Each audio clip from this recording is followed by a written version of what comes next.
Hey, Monte with Skupnost Novo Zelenie, with you again, talking about interactions that I have with people on the street. And so when we talk about Jesus being the only way to heaven, I commonly get this question: what about those who have never heard of Jesus? And this is a very interesting question, and I'm always happy to answer this anytime that someone asks. And I assume by asking this question that most people will expect me not to have a real answer to this, or that the answer will be that, well, those people are doomed to be separated from God when they die. But let's reason it out logically. And I'm also going to point to the Bible, which gives us some very important information about this topic. Now, first off, I'm going to point out to you that the video answer to this question about people who came before Jesus. So I invite you to go watch that video after this one to get the complete answer. And if you've already seen that video, then great, we don't have to cover that. So usually the question is stated this way: what about the people in the darkest jungles of Africa who have never heard of Jesus? So to give a short answer straight from the Bible, here it is, and it comes from Romans chapter 1, verses 19 and 20. It says, "Because that which may be known of God is manifest or shown to them, for God has showed it to them.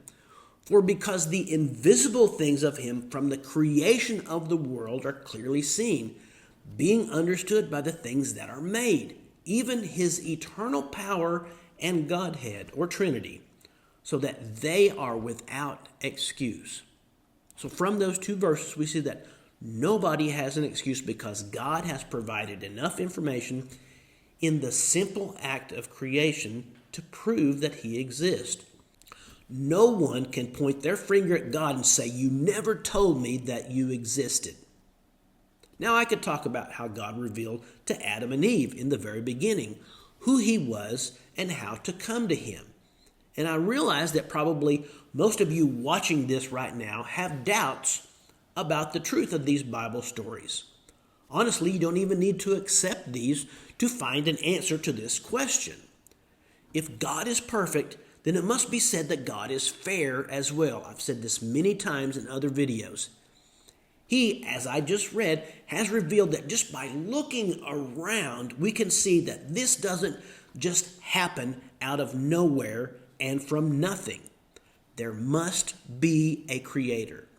And if that realization happens, and that does not in any way bring you to try to understand that creator, then you have no excuse, as God clearly says. But if you do seek to know more about that creator, then it is God's responsibility to bring you further information. So we already know from the other video answer that people come to God the same way, before Jesus or after Jesus. And that way is by faith. It's not good works or anything else that we do. After Jesus came and lived his sinless life, he died and rose from the grave. He challenged his closest followers to go everywhere and spread the truth of him. In Matthew chapter 28, verse 19, Jesus said this: "Go, therefore, and teach all nations." Now, that means all nations, everyone, everywhere. And even further, just before he ascended back to heaven, he said to those followers in Acts chapter 1, verse 8, he said, "You shall be witnesses of me, both in Jerusalem," the city where they currently were at that time, "in all Judea," the larger area where they were.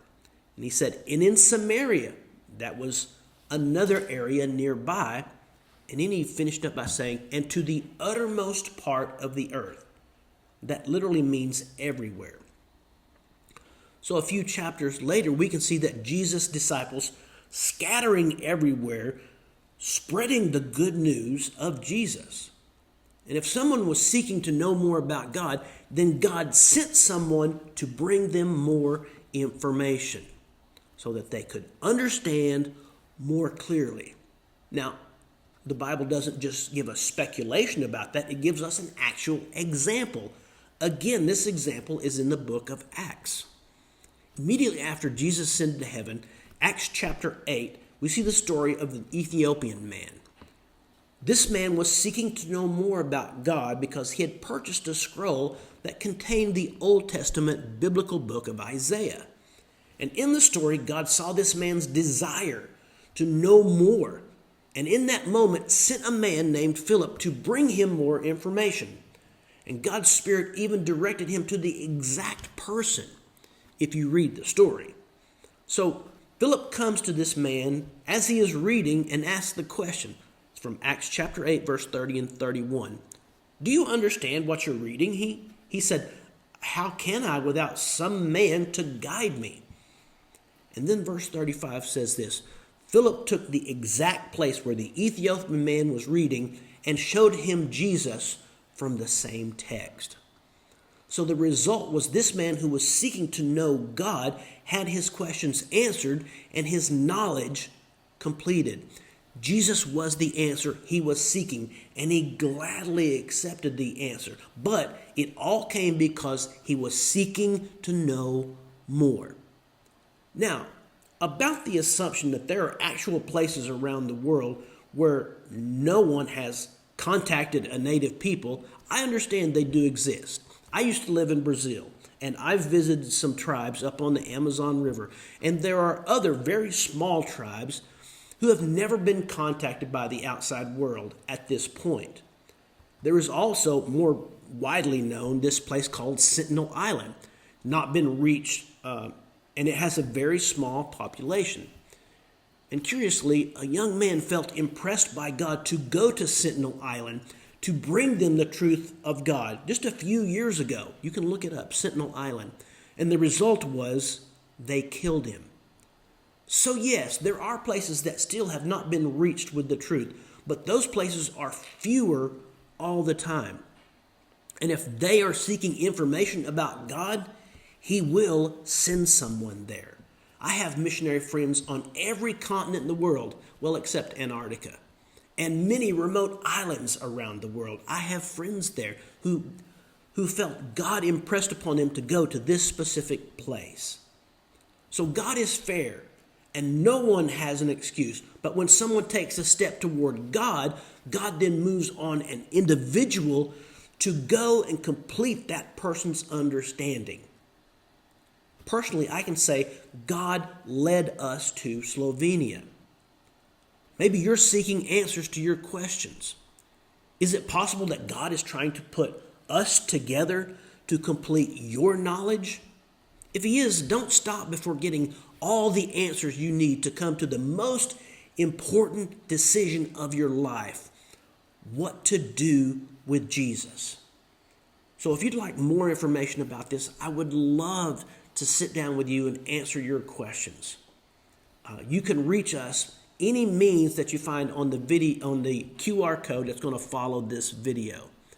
We would love to sit down with you and answer your questions. So please reach out to us. So until the next video answer, I hope God blesses you. But listen, I challenge you to settle this question of what to do with Jesus. God bless you.